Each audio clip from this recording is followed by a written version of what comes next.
Good afternoon, class. We are looking at Chapter 4, Application of Differentiation, Chapter 5, Integral, 6.1, Areas between Curves, and here's Section 4.9, Antiderivative, also known as Integration, Section 5.1, Areas and Distances. So, anti-differentiation, also known as integration. So here's the reverse process. So let's discuss the differentiation first. The basic differentiation formulas that we know, for example, the derivative of kx equals k, where k is a number, is a constant, is a multiplier. So what is the basic integration formula for that? If the derivative of kx is k, then the integral of k dx is kx plus c.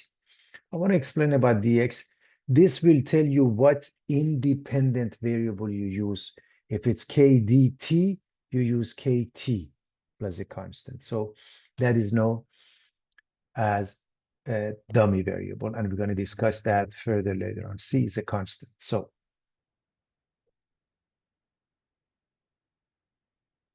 the power, when we differentiate, the derivative of x to the power of n is n x to the power of n minus 1. So the power rule for integration or anti-differentiation is that the integral of x to the power of n dx, this is the integral sign, x to the power of n plus 1 over n plus 1 plus a constant, and of course n can't be negative 1 because it makes the denominator 0.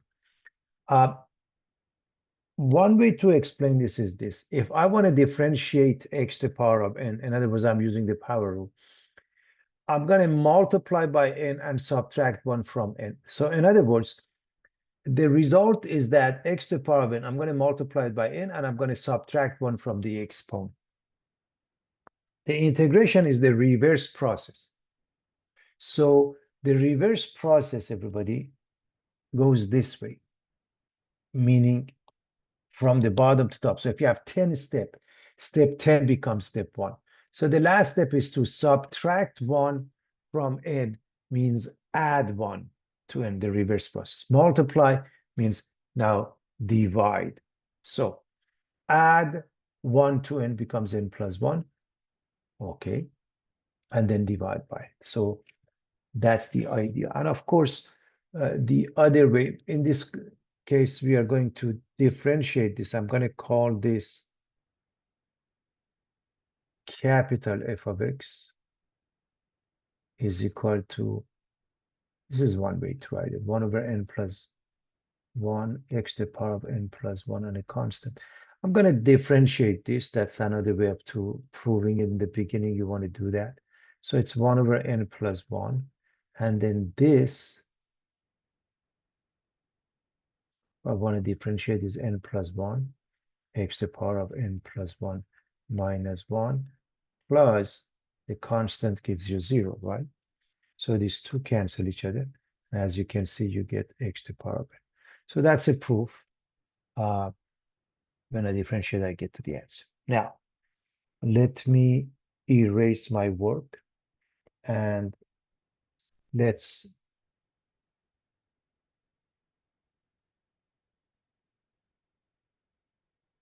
start with this. The derivative of e to the power of x is e to the power of x. We know that. So the integral of e to the power of x must be e to the power of x dx must be e to the power of x plus a constant. Natural log. We know the derivative is 1 over x. So the integral of 1 over x dx. Also notice 1 over x means x to the power minus 1 dx. Must be a natural log of absolute value of x plus c. And that, again, has this absolute value has got to do with the limitation of a domain for natural log, or in general logs, which is 0 to infinity. If the derivative of sine is cosine, then the integral of cosine x dx must be sine x and a constant. If the derivative of cosine is negative sine, the integral of negative sine is positive cosine, or the integral of sine x dx must be minus cosine x plus a constant. Okay, so I hope it's clear to everybody. If the derivative of tangent is secant squared, the integral of secant squared x, secant squared x dx must be tan x plus a constant. If the derivative of cotangent is negative cosecant squared x, then the integral of cosecant squared x dx must be minus cotangent x and a constant. If the derivative of secant is secant x tan x, then the integral of the right side dx must be secant x and a constant.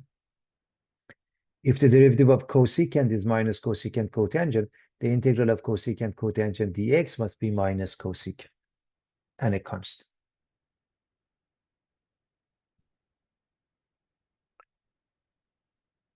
Now, when we differentiate or when we integrate, makes no difference. If we have a constant, if you have a multiplier, we can take it out. So constant multiple. The integral of kf of x dx, you can take the k out if it's a number. Sum and difference rules for differentiation works for integration as well. In essence, just differentiate term by term, integrate term by term. That's what this means. If the derivative of e to the power of x is itself times k, then the integral of e to the power of kx dx must be itself divided by k plus a constant. So the integral of e to the power of kx dx must be 1 over k e to the power of kx plus a constant. As always, when we were learning division, okay, we would prove that and check it out with multiplication. You can always differentiate the final result to check your work.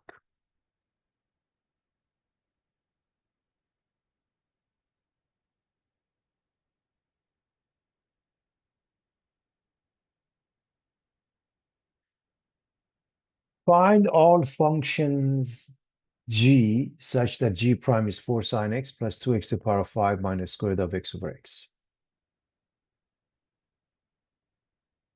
Solution. Sometimes you will need to simplify first. Factor, cancel, remove radical notation, etc. Sometimes you will need to integrate using substitution. So first we want to put this in a format that it's doable by making up two fractions here, this one and this one. So 4 sine x remains. This is 2x to the power of 5 over x minus square root of x over x. And we're going to change the square root of x to x to the power of 1 half. So this remains.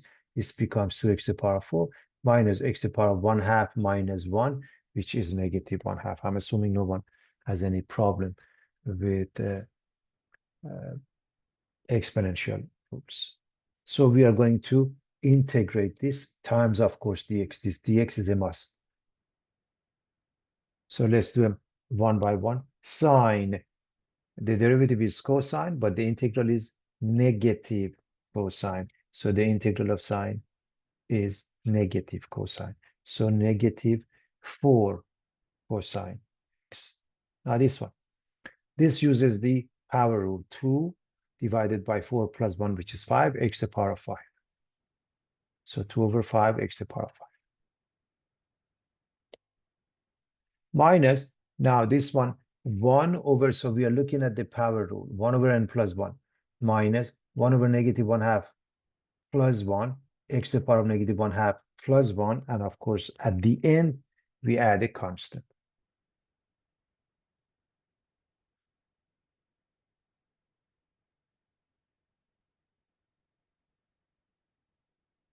So this is minus 4 cosine x. This is 2/5 x to the power of 5. This one is 1 half. 1 over 1 half becomes 2. So this is minus 2 x to the power of 1 half is square root of x and a constant. And that's the final answer.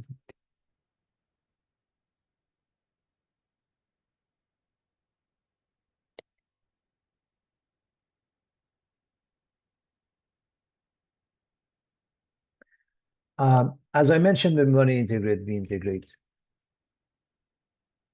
term by term. Just look at the first one, 2x to the power of 4. So 2 divided by 5, x to the power of 5. We are using the power rule. 3x cubed, 3 over 4, x to the power of 4. In other words, add 1 to the exponent, okay? And then divide by minus 7. Add 1 to the exponent, minus 7/3 x cubed. And please understand, x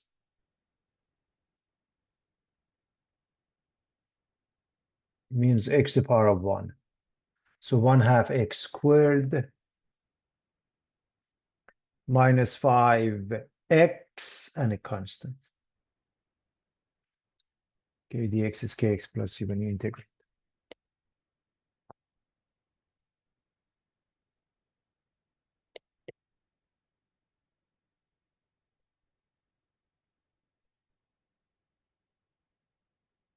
The integral of x minus 5 squared. First, let's square this, reminding everybody a minus b quantity squared is a squared minus 2b plus b squared. So it's x squared minus 2 times x and 5 becomes minus 10x and 25. So that's the first step. Now x squared, 1/3 x cubed. Minus 10 over 2. Remember the exponent is 1 here when we don't write it. So minus 10 over 1 plus 1 minus 5 x squared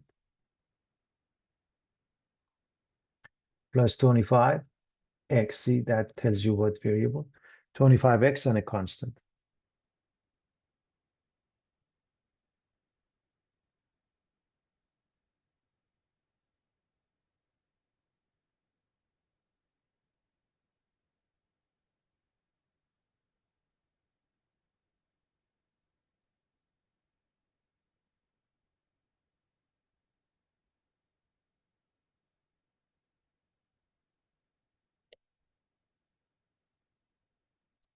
All right. When you're dealing with the exponentials, everybody, the derivative and the integral are basically the function itself, and then you have a factor. So if I am differentiating this, I get the same thing times 4. But if I'm integrating this, it's the same thing divided by 4. So e to the power of kx, when you integrate, you have to divide by k. So e to the power of 4x, divide by 4 plus a constant. Same thing here. The answer is itself. Because I'm integrating, I'm going to divide by -3. So negative 1/3 e to the power minus 3x plus a constant.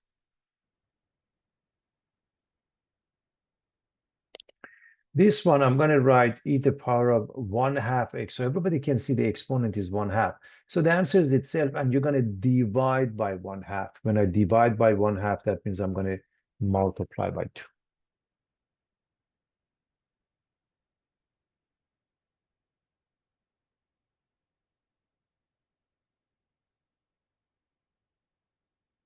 That's how we deal with exponentials.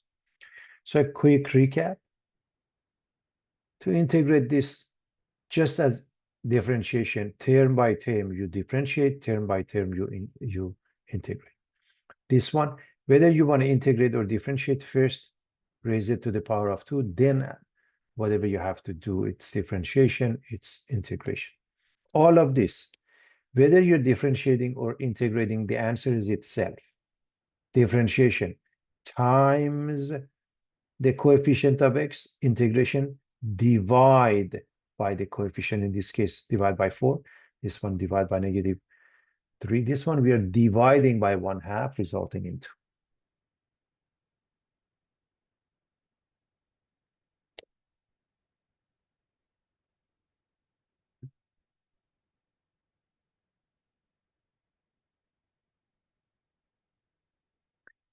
Again, same concept when you start differentiating or integrating. The first thing is to simplify. If you happen to have a case where you can divide, and we are going to divide this, make up 3 fractions, this one and this one, is 1 minus 7 over x plus 2 over x squared. We are going to get that ready for differentiation or integration. That would be the first step no matter what. To continue, I want you to realize this really means minus 7 times 1 over x, and this means 2x to the power minus 2. Now, why do I do that? This one, again, this tells us the answer is x. Okay, so that is telling you what independent variable you need. So x. This one, minus 7 and 1 over x, or x to the power of minus 1, it's natural log. So minus 7 ln of absolute value of x. And this one, we are going to go with the power rule. So I'm going to show you this one. 2 divided by negative 2 plus 1, x to the power of negative 2 plus 1. And I hope you see that this is 2 over negative 1, which is minus 2, x to the power of negative 1, which makes it minus 2 over x, and a constant.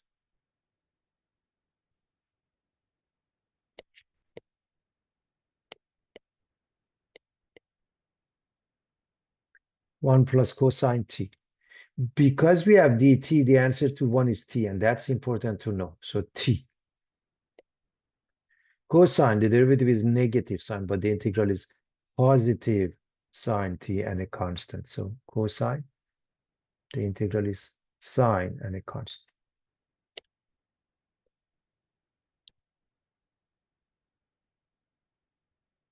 Cube root of x minus sine x. First thing first, we're going to change this so we raise it to the power of 1/3, getting it ready for the power rule. Again, doesn't matter differentiation or integration. That would be the first step because you want to get it ready for the power rule either way. All right. So for this one, we're going to say 1 over 1/3 plus 1, x to the power of 1/3 plus 1.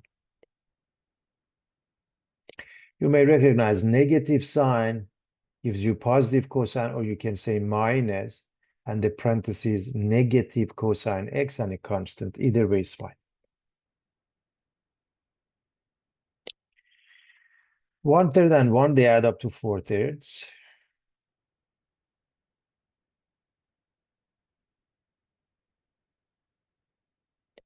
And 1 over that is 3/4.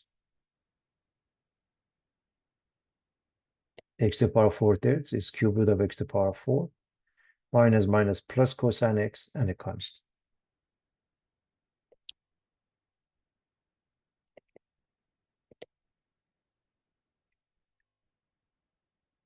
The integral of 2 over x dx, I want you to recognize this as 2 times 1 over x because we know how to deal with this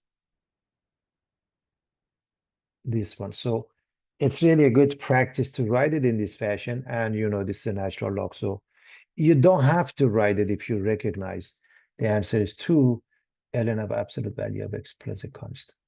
Here's another one. If you recognize it, so be it. If not, make sure you write it as 1/2 times 1 over x. So it's the same thing now, but this had a number 2 in front. This has number 1/2 in front. So 1/2 ln x, ln of absolute value of x plus a constant.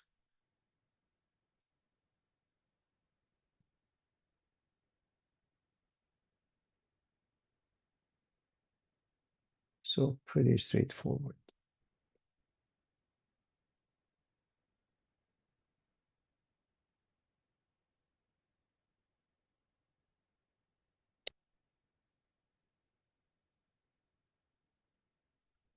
Same thing here.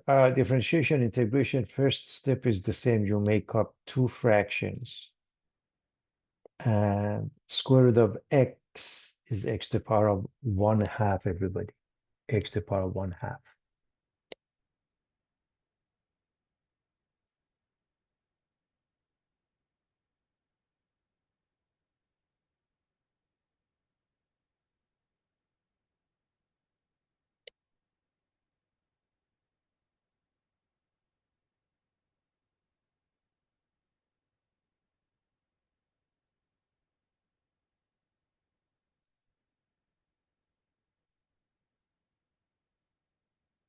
Now, of course,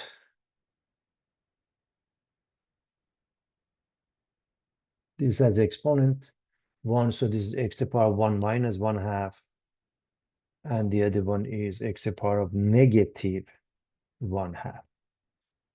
So now we are going to deal with it, and we can use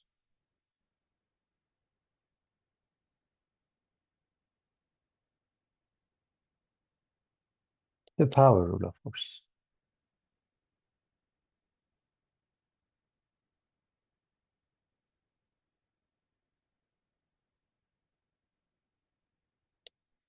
So this one is 1 over 1 half plus 1 x to the power of 1 half plus 1. This one is 1 over negative 1 half plus 1 x to the power of negative 1 half plus 1. And now that there is nothing else, we add a constant. So at the end, you have to add a constant.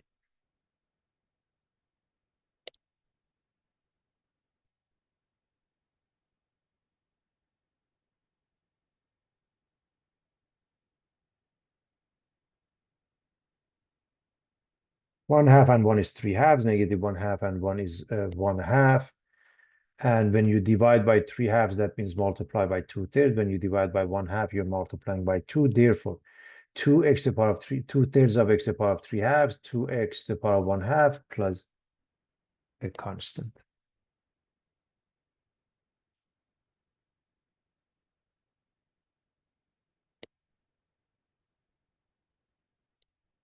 The integral of x squared plus 2 over x squared plus secant squared dx. First, we're going to cut this into two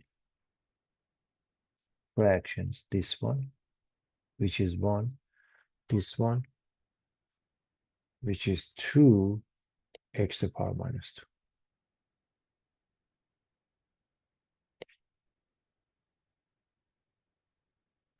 So again, term by term, piece by piece, you name it. So 1, because it's dx, it gives you x. Pay attention to that. What about this one? Let me quickly show you. This one gives you 2 divided by negative 2 plus 1 x to the power of negative 2 plus 1. We've done this before. 2 over negative 2 plus 1, negative 2 x to the power of negative 1, or minus 2 over x. Secant squared, the derivative of tangent is secant squared. So the integral of secant squared must be tan x, and at the end we add a constant, and we are done.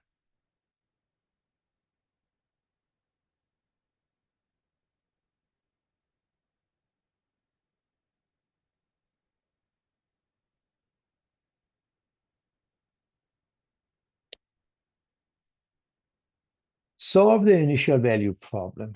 dp dt is 2 e to the power of 3t, p of 0 equals 1. So the question is, what is an initial value problem?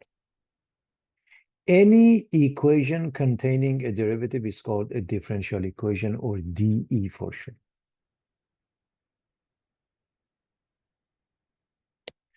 A function which satisfies the equation is called a solution to the differential equation. An initial value problem is a differential equation along with the specified value of the unknown function called the initial condition. So in short, an initial value problem is that you are going through the integration and there is one pair which helps you find the constant. So the very first thing we're going to do, we're going to completely ignore that and understand this means dp is 2e to the power of 3t dt. So ignore that. And the integral of dp is p of t, and we're going to take the integral of the right side. So the right side, the answer is itself because it's exponential, and you're going to divide by 3. And if we didn't have this pair, we would be done. This is it. So every anti-differentiation integration problem is a DE problem, okay? Differential equation. Now, this, okay, so what is this one? Is a general solution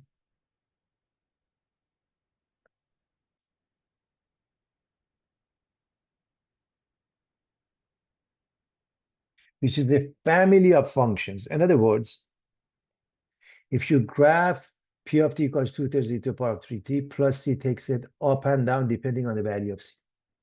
Positive takes it up, negative takes it down. So it's a general solution. It's a family of functions. There are infinitely many solutions. This will help us find one of those. That's all. So let's replace the independent variable happen to be t, maybe x, with 0, and dependent variable p of t with 1. So 2/3 e to the power of 3 times 0 plus a constant must be 1, and this means e to the power of 0, which means 1. So 2/3, and what number is 1? C becomes 1/3. And now you replace it, and you get a specific solution, particular solution. Okay, so a quick recap. So to solve an initial value problem, first completely ignore the pair. This is just one pair, and solve it. You get the general solution. That's the meaning of a constant. General solution, infinitely many solutions. Now, one pair will help you find the exact value of a constant, which gives you one solution, and you're done. Here's another example. dy dx is 1 over x plus 1 over square root of x. Y equals 5, x equals 1. That means this is the pair 1 comma 5. So again, we're going to ignore the pair and graph the function.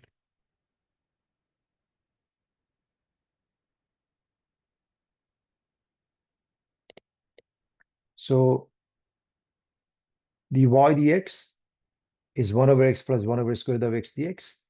And if you integrate that, this would be y, and the right side we are going to differentiate by, this is fine, rewriting this as x to the power 1/2, bringing it up and make it x to the power minus 1/2. I hope no one has any problem with the elementary algebra here. 1 over x, natural log, and this one is 1 over negative 1/2 plus 1, x to the power negative 1/2 plus 1. So the first one is a natural log, and the second piece uses the power rule, 1 over n plus 1 x to the power of n plus 1 plus a constant, so 1 over negative 1/2 plus 1 x to the power of negative 1/2 plus 1. And then, of course, we do add a constant.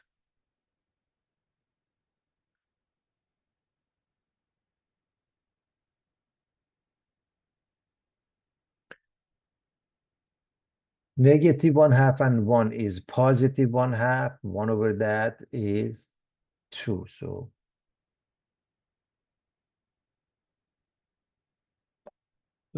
ln x plus 2 square root of x plus a constant. So what we are looking at is a general solution.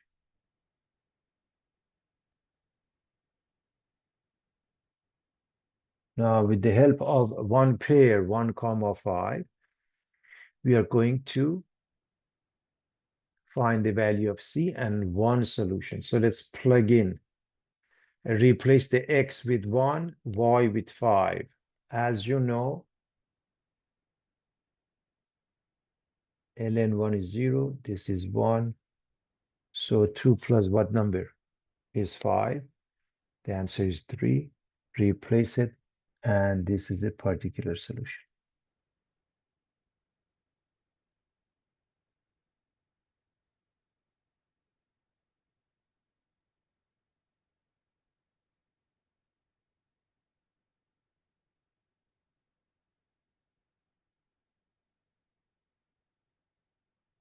So again, a quick recap.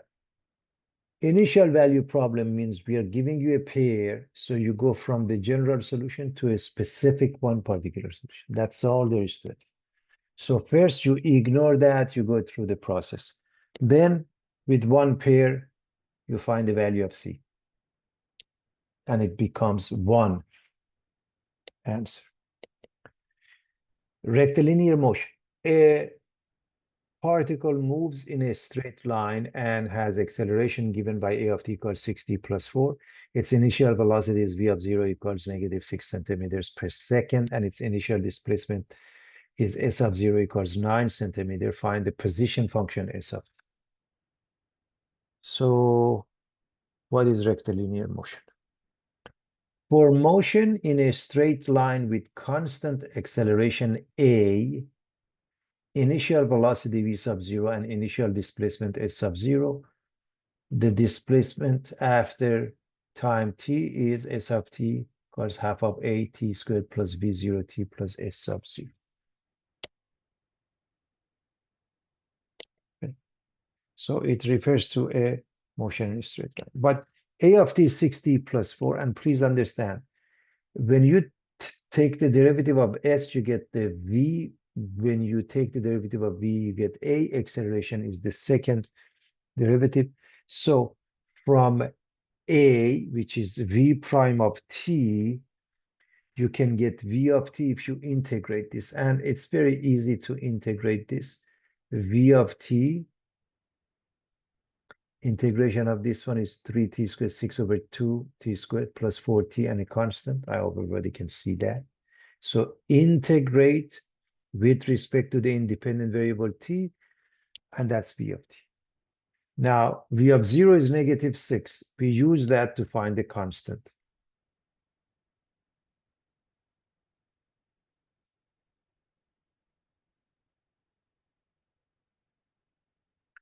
So if I plug in 0 here, I get just a constant. I hope you see that. If I replace the t with 0, this is 0, this is 0, c becomes v of 0 or negative 6. C becomes negative 6. So the velocity now with this information becomes 3t squared plus 4t plus c.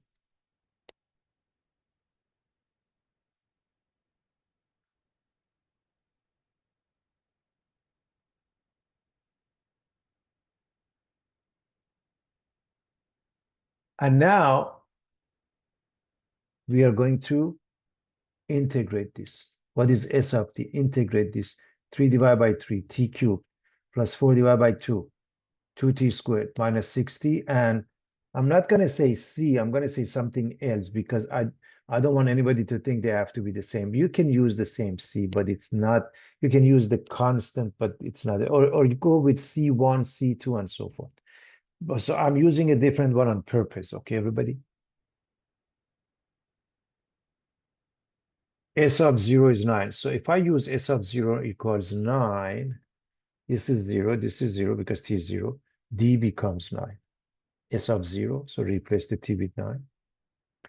And therefore, if d equals 9, S of t is this thing plus 9, t cubed plus 2t squared minus 60 plus 9. Here's the quick, here's a quick, checking. If I differentiate this, I get 3t squared plus 4t minus 6. If I differentiate this, I get 6t plus 4.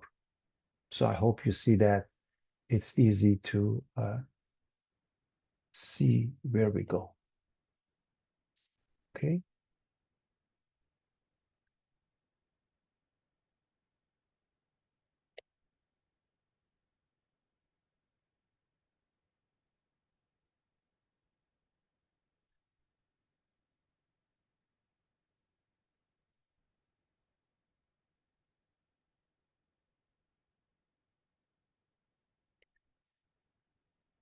All right. A sample of cesium-137 with an initial mass of 79 milligram decays T years later at a rate of negative 1.8249 e to the power of negative 0.0231 milligrams per year. Find the mass of the sample after 23 years and round it.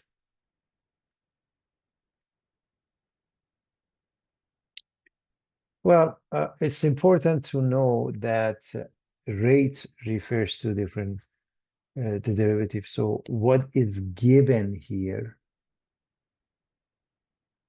the rate, it's dm dt. Initially, that means m of 0 is 79 milligrams. We should find m of t and then m of 23. So that's what we are going to do. Let m of t represent the mass of cesium-137 after t years. It's a radioactive substance. So the MDT is this. M of 0 is 79. And we are going to go through the process of anti-differentiation to find m of t. And then we will just plug in 23. That is the methodology, everybody.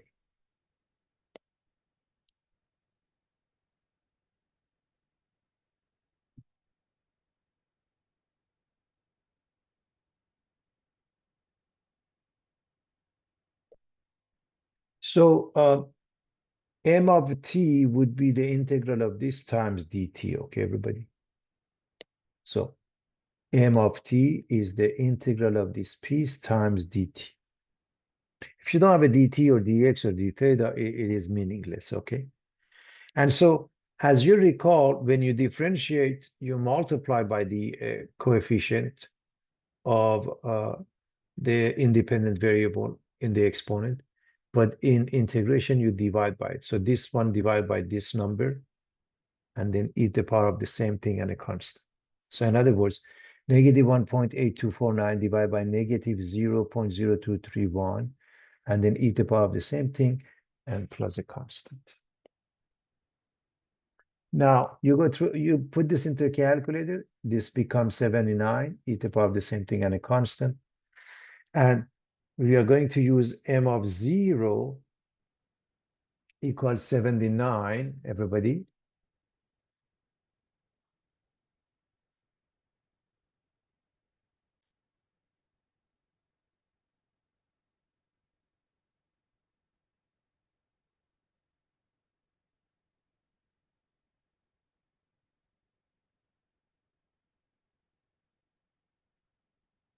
So m of 0, which is 79, means 79 e to the power of 0 plus a constant is 79. And you know e to the power of 0 is 1. So 79 plus what number is 79? 0. And so m of t is 79 e to the power of negative 0.0231 t. Okay. And so having said that, you just replace the t with 23, and of course you put it into a calculator, and you find the mass after 23 years, and they want one decimal, so I'm going to go with the bunch, and then I'm going to round it. 4 next to it is 3, so I'm going to keep it as 46.4 milligrams. So initially 79, after 23 years, 46.4.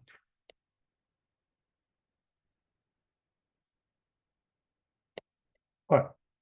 Chapter 5, Integral. Section 5.1, Areas and Distances. The method of exhaustion.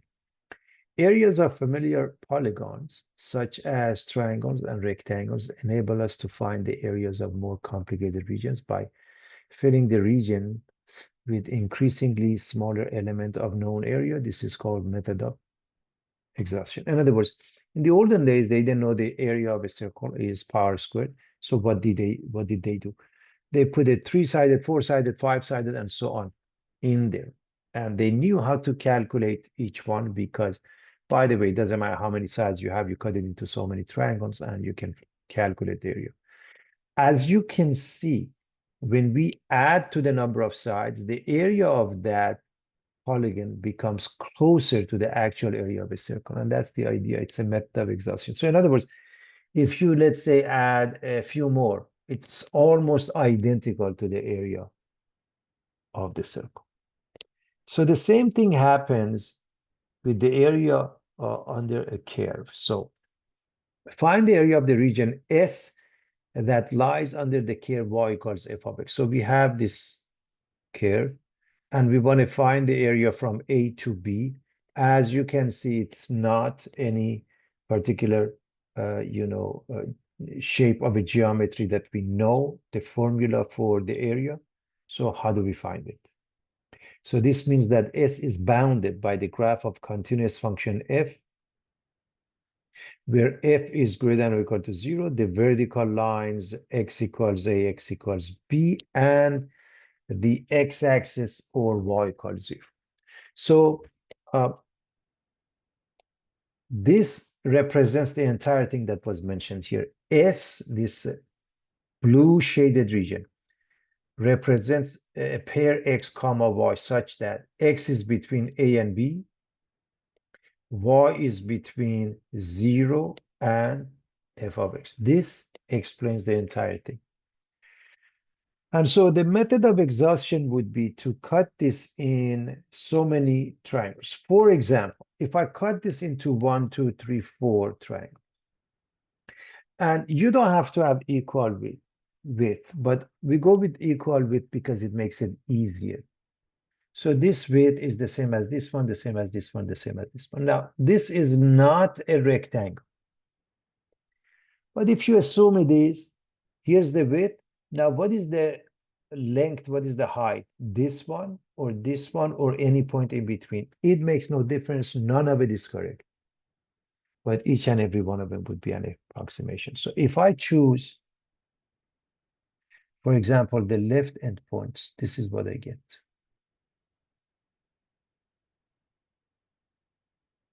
Okay. So now each one is a rectangle. Each one gives me an approximation, and I can find there. So I'm using the left endpoints as the height. I can erase this, and I can use the right endpoint. So this one, this one, this one. Again, I have 4 rectangles. I can calculate the area, and it's an approximation. Or I can use any point in between, and normally they go with the midpoint.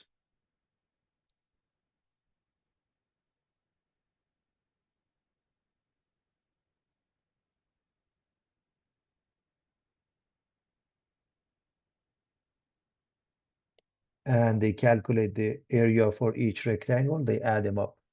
Again, it's an approximation class. So we are going to write the summation of f of x sub I delta x as I goes from 1 to n, f of x sub 1 times delta x all the way to the last one, will delta x equals b minus a over n. I want to quickly explain this to you. First of all, the width is delta x class. This is delta x. And how do you find the width? B minus A. How many subintervals? I did 4, so I would divide by 4, but n in general. Now, how do you find this area? The width, delta x, times f of x sub 1. Now, what would be the height? If this is f of x, you could use the left endpoint, the right endpoint, or anywhere in between. This refers to the height for the first one. This would refer to the height for the last one. This is an approximation. So now, suppose a continuous function f is defined on the closed interval of a to b. If the interval is divided into n subintervals, so that delta x is b minus a over n, and x sub 0 is a, x sub 1 is a plus delta x. That means just keep on adding delta x, right, for the next one. X sub 2 is a plus 2 delta x sub n is a plus n delta x equals b, and so on.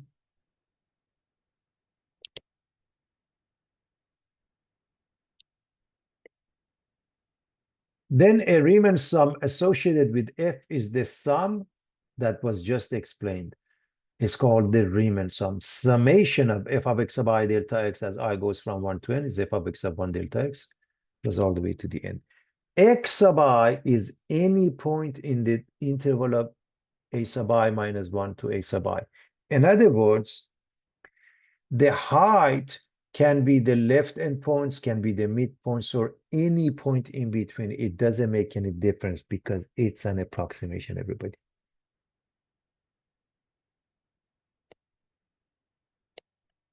Now, here's the geometry and procedure, which is known as a Riemann sum. Partition the interval of a to b into a few. For example, say 4 subintervals. Make 4 rectangles with delta x being b minus a divided by 4. And heights f of x sub 1, f of x sub 2, f of x sub 3, and f of x sub 4. Make 8 or more rectangles. So let's go from 4 to something larger. For example, 8. As the number of rectangles increase, the approximation gets better. So you can use the left endpoints, the right endpoints, or the midpoints. So the left endpoint, all of them have delta x. If you use the left endpoint, f of x sub 0 all the way to f of x sub n minus 1, if you use the right endpoints, f of x sub 1 all the way to x sub n, and if you use the midpoint, you call it x1 bar, and so on, where x sub I bar is x sub I minus 1 plus x sub I divided by 2.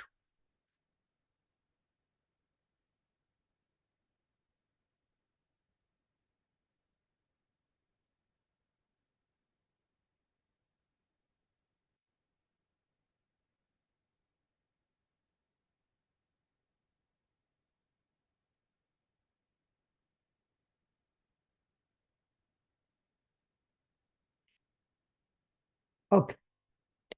Now, this is an approximation, everybody. So f of x sub 1 delta x plus f of x sub 2 all the way to so many. In this case, when we go with 4, we stop at x sub 4. But you can stop at any number. What happens when you keep on going? The area under the curve is exactly equal to the limit of summation of I going from 1 to n as n goes to infinity of f of x sub I delta x, where delta x is b minus a over n, and x sub I is a plus I delta x. So basically what it says, if we continue indefinitely and we don't stop as far as n is concerned, then we get to the actual area under the curve.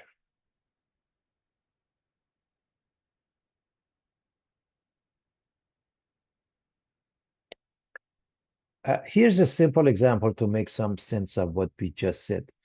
Use the left endpoints, right endpoints, and midpoints rule with n equals 5 to approximate the integral of 1 over x dx from 1 to 2. The integral represents the area under the curve, and that's why it's asking for the integral. Okay, everybody? So, all right, first and foremost, when you have this, I want you to recognize the function f of x is 1 over x. Because we go from 1 to 2, from a to b, a is 1, b is 2, and n is 5. It's just given. That means cut it into 5 parts. Y equals 1 over x. It's an easy case when it comes to graphing. You know it's a rational function with the horizontal and vertical asymptote. We are interested from 1 to 2. So 1 to 2. And that means we really want this area, everybody.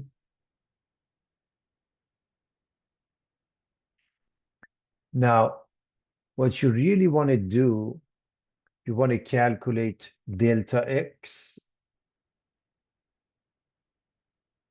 b minus a over n,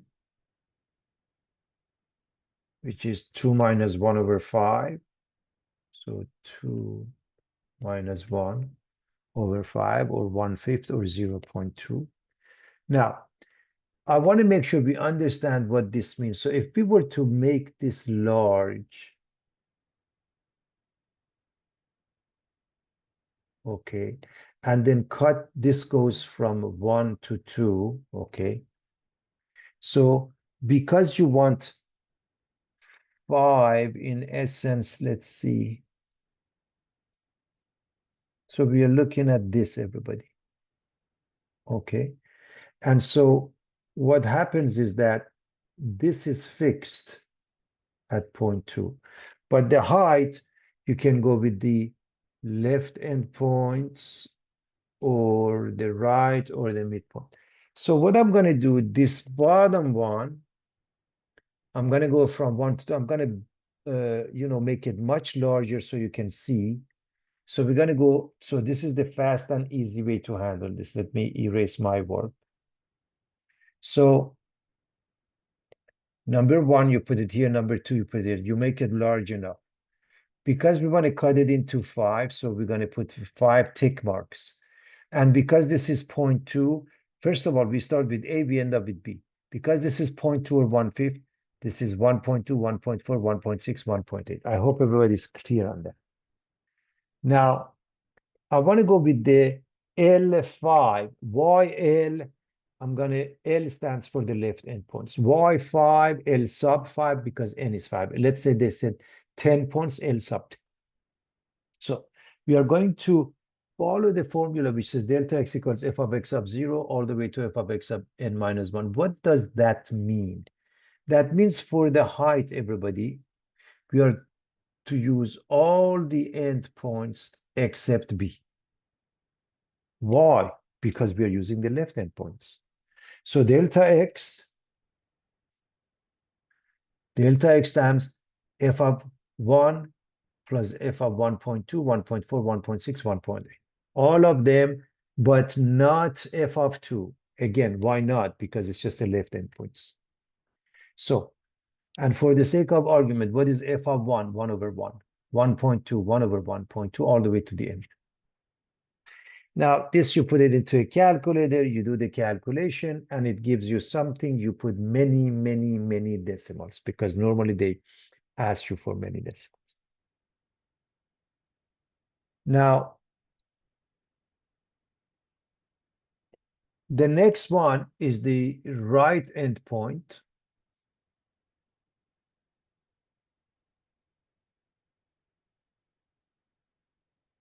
And so what I want you to understand is this. I'm going to erase the work. And for the right endpoints, everybody, we start with f of x sub 1, this one, all the way to the end. In other words, for this formula here, we use the very first one, not the last one, but now we are going to use everything here, not the first one, for the right endpoints, which means right endpoints R5 would be delta x, which is 1/5, times, now we start with this, 1 over 1.2, 1 over 1.4, all the way to f of 2. And so also, I want you to notice that this part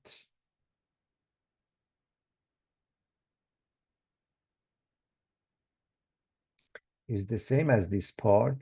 So you want to save that, so it makes it easier for the sake of calculation. For this one, you have 1 over 1. For this one, you have 1 over 1. Anyways, you put that into a calculator, and it gives you a number with a bunch of decimals. Many, many, many decimals. Now, finally, we want to do M5, the midpoints, and I'm going to erase the work again. And it's important to know the midpoints means in the middle, right? So that means for the first one, I need here, which is 1.1. For the next one, 1.3, 1.5, 1.7, 1.9. Okay, that's the midpoint. And by the way, normally it's a better approximation. So delta x times f of 1.1, f of 1.3, all the way to the end. Now, delta x is 1/5, f of 1.1, 1 over 1.1, f of 1.3, 1 over 1.3, all the way to the end. You put that into a calculator, and it gives you this approximation. And by the way, you may notice the number is in between. And this is a better approximation. It so happened the left endpoints, because this portion was decreasing, it overestimates, and the right endpoints underestimates, and this is somewhere in between, a better approximation.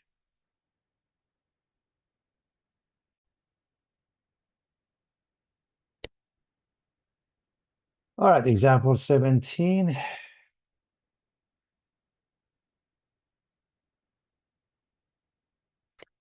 Antiderivatives as areas. The velocity of a moving object is given by the function v of x is 3x, where x is in hours and v is in miles per hour.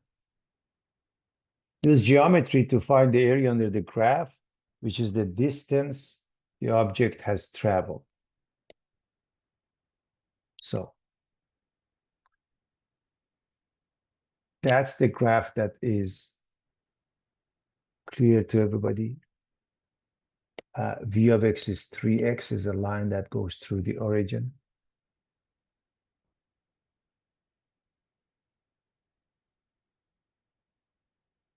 And we want to find the velocity during the first 3 hours. So x is between 0 and 3. That means we want this shaded region. And we're going to use the fact that area is 1/2 base times the height. So if you look at this point, and the scales along the x and y, they don't have to be the same. It has the coordinates 3 and 9. Y 9, 3 times 3 is 9. So the base is 3 and the height is 9. So 1/2, 3 times 9, 27 halves or 13.5 miles. So the area represents the distance covered. Now, what about between the third and fifth? Well, now between the third and fifth, here's the graph, everybody, from the 3 to 5. You have two choices. You can do exactly the same thing here from 0 to 5, okay? And then subtract from 0 to 3 that you already have. That's one way to do it. Or just calculate this area. Notice this is a trapezoid with the formula area is 1/2 the height times b1 plus b2. So this is the height, which is 5 minus 3 or 2. This distance is 2, everybody.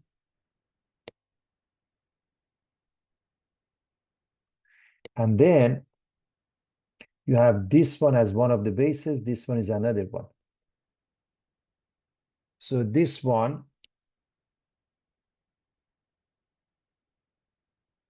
okay, we know the height is 9. And this one is 15. 9 and 6 is 15. Or you can calculate this, the area of this rectangle and this triangle, add them up, either way. So this is, I think, the fastest way area of a trapezoid, 1/2. The height is 2, and the smaller base is 9. The larger one is 15. These two cancel each other, 9 and 15, 24 miles. These two cancel each other.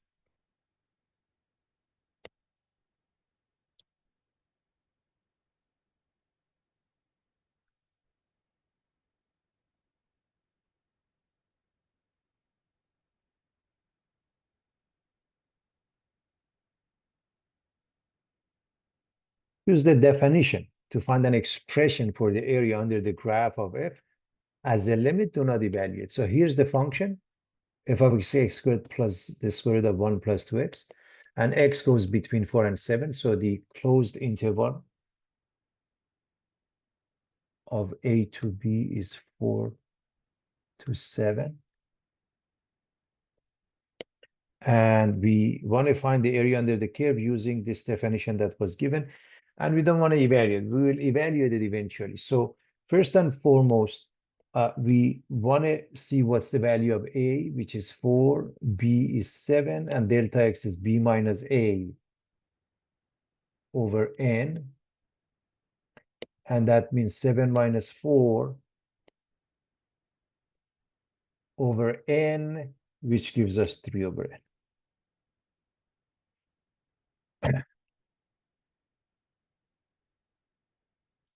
X sub I is a plus I delta x,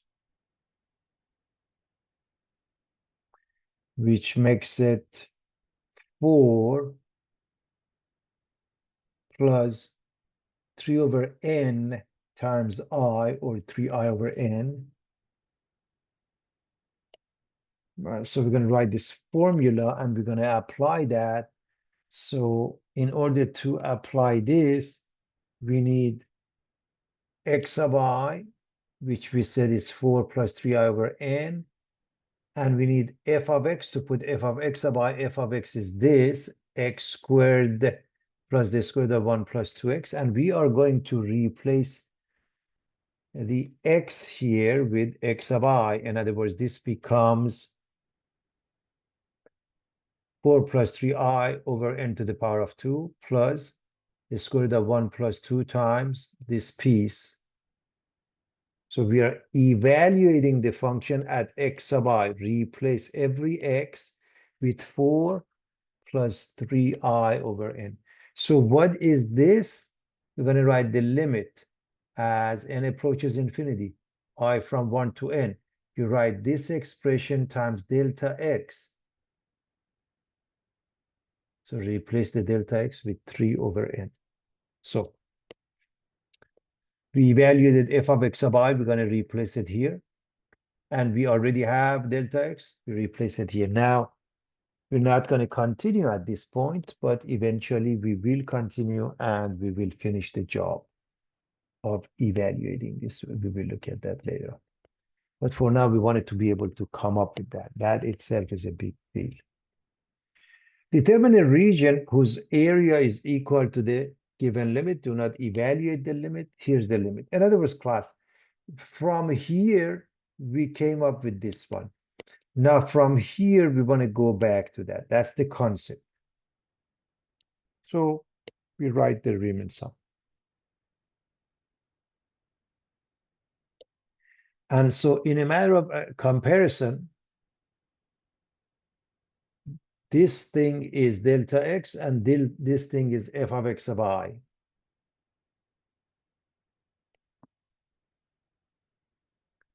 So we are going to write, okay, delta x, we know it to be b minus a over n, and x sub I, we know it to be a plus I delta x. So let's write this 2.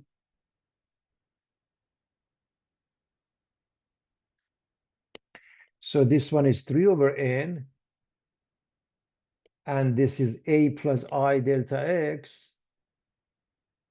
So 1 plus I times 3 over n. So write it in the 3i over n is the same as I times 3 over n. So we can see that in this case, then b minus a must be 3, everybody. If b minus a is 3,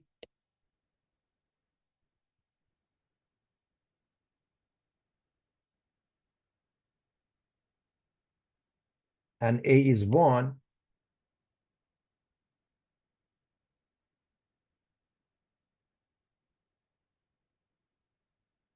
then b minus 1 must be 3, which makes b 4. So it's very easy to see that. And so what we are looking at, y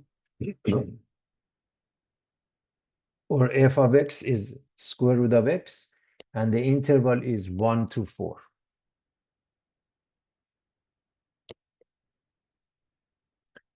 What happens is that this could be a representation.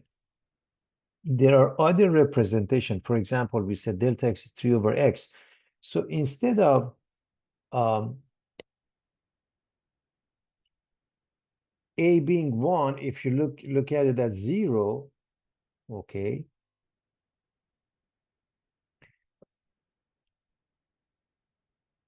then if a becomes 0, b must be 3, and it still works. But now the difference is that instead of square root of x, we have to have 1 plus x. Instead of 1 to 4, we have to have 0 to 3. And again, this is not unique. And that's the idea, everybody.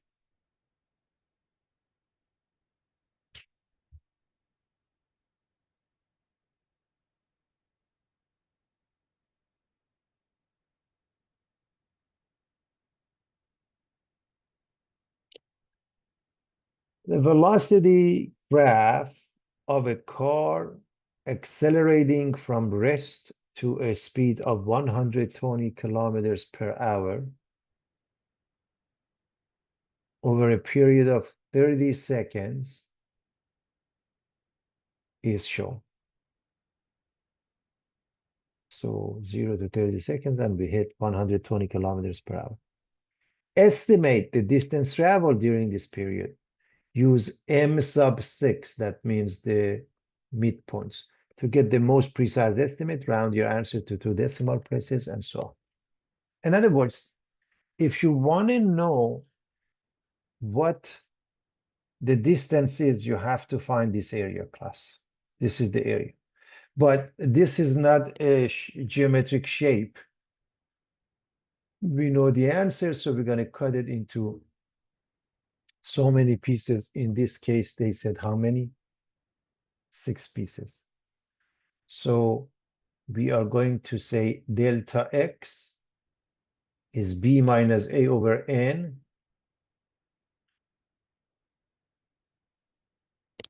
And now, of course, we are going to change it to delta t because the independent variable is t, everybody.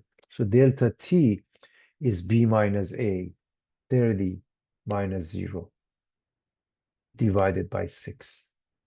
So again, understand n is 6 because they said n sub 6.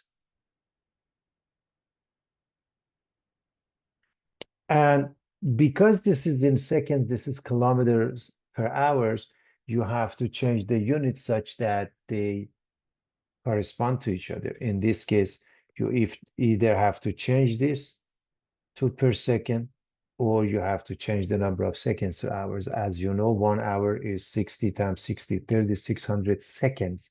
So delta t, which is 5 seconds, you divide it by 3,600, becomes 1 over 720 hours because units must be appropriate. Kilometers per hour, this must be in hours too. All right. So as you can see, from 0 to 30, we cut it into 6 equal pieces. So we have 0, 5, 10, 15, 20, 25, 30. So that means the following.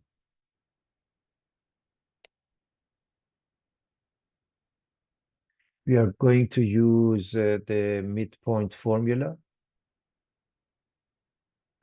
So what is the midpoint here? There. What about here? Here. And the next one. And the next one. And the next one. And the next one. So what does it mean? That means we know the width is fixed at 5 seconds, which is 1 over 720 hours. The height, we're going to use the height at this point, which is the midpoint of 0 and 5 or 2.5. So that means this is the height for this one, height for this one, and so on. In other words, again, I want to make sure that you understand. So we are using this area for the first piece, this area for the second piece. You can figure out the rest in the same way. And so instead of delta x, we're going to use delta t, everybody, which is 1 over 720. F of x sub 1 bar, we are going to use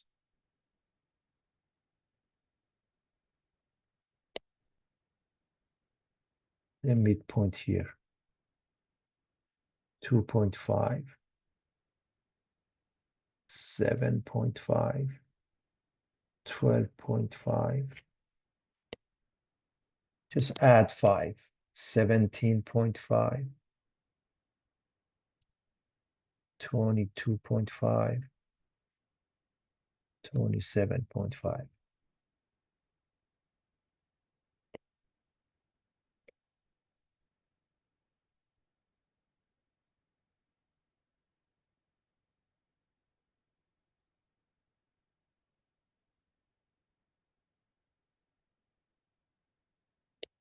So let me erase my work because I want to show you how we do that. So you are going to do your best reading here. This is 31.25. You do your best reading here, 66, and so forth. You have to do your reading class. And normally the graph is more clear as to what numbers are. So this last one is almost 120. I hope you see that, but it's like 119.25. One might say, okay, I can't read it like that. Don't worry about the graph that we have here. You will get a much better graph for your assignments. And so 1 over 720, add those two numbers, and 521.75 gives you 0.725 kilometers as the answer. And as far as the two decimals becomes 7.3, everybody. Okay, 0.73 if you want to go with two decimals. I'll leave it for you to do that. So this becomes 0.73.